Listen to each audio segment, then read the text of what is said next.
Le livre du ciel, tome 21, 14 avril 1927. Notre Seigneur est venu sur terre pour souffrir tous les maux causés par la volonté humaine. La parole de Jésus est vie. Je pensais à la divine volonté et au mal causé par la volonté humaine, et mon Jésus bien-aimé, très affligé, me dit : Ma fille, tout ce que j'ai souffert dans mon humanité n'était rien d'autre que le mal que la volonté humaine avait amené dans la pauvre créature. Il constituait sa prison, lui enlevait la possibilité de s'élancer vers Dieu jusqu'au ciel et partout où elle voulait aller. La créature était incapable de faire le bien et était entourée d'une épaisse ténèbre. Je suis venu sur la terre et je me suis enfermé dans la prison du sein de ma chère mère.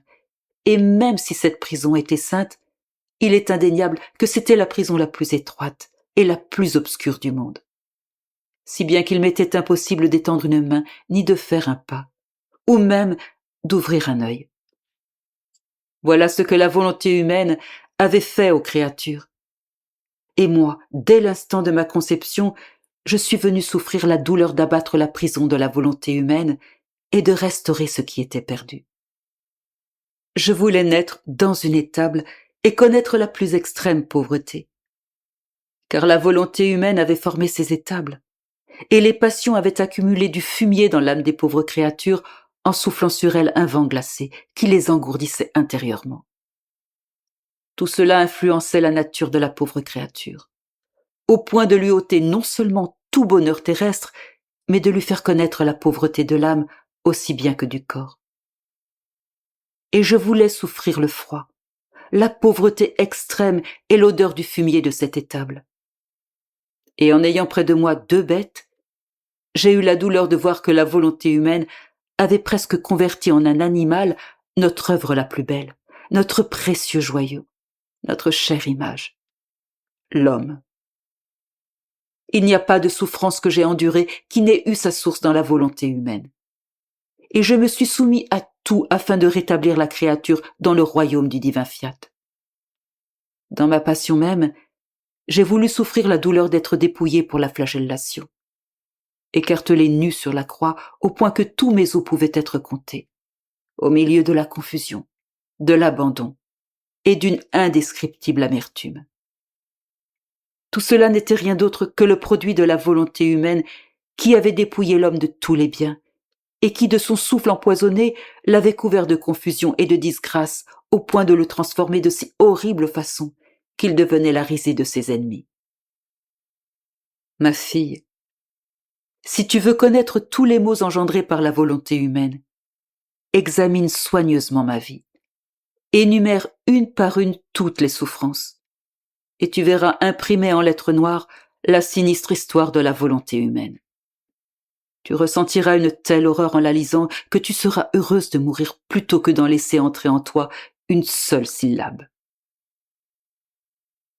Après quoi Jésus se tut. Il était triste, pensif et affligé. Il regarda autour de lui et au loin comme s'il voulait juger des dispositions des créatures, et ne les voyant pas disposées, il garda un profond silence. J'ai alors passé quelques jours de privation, comme s'il ne voulait plus vivre en moi. Puis, tel un soleil qui se lève, je l'ai senti qui se manifestait en moi. Et il me dit : Ma fille, lorsque je parle, une vie sort de moi et qui est le plus grand des cadeaux. Je dois voir s'il existe de la part des créatures une disposition où cette vie puisse être placée. Et ne la voyant pas, je suis contraint de garder le silence, car il n'y a pas d'endroit où je peux déposer ce grand don. C'est pourquoi souvent je ne parle pas, car ce qui concerne le divin fiat n'est pas seulement pour toi, mais servira aussi aux autres créatures. C'est en toi principalement que mon divin fiat formera son centre afin d'être transmis pour le bien des autres. Aussi, lorsque je garde le silence, prie pour que soit connu le royaume de ma volonté, et souffre de te voir privé de moi, ta vie. Vivre sans vie est le plus grand des martyrs. Ces souffrances et ces prières feront mûrir le don, et en me faisant ouvrir la bouche pour en faire sortir la vie nouvelle de ma divine volonté, elle dispose les créatures à la recevoir. Ces souffrances sont supérieures aux rayons du soleil qui font venir à maturité les champs, les fruits et les fleurs.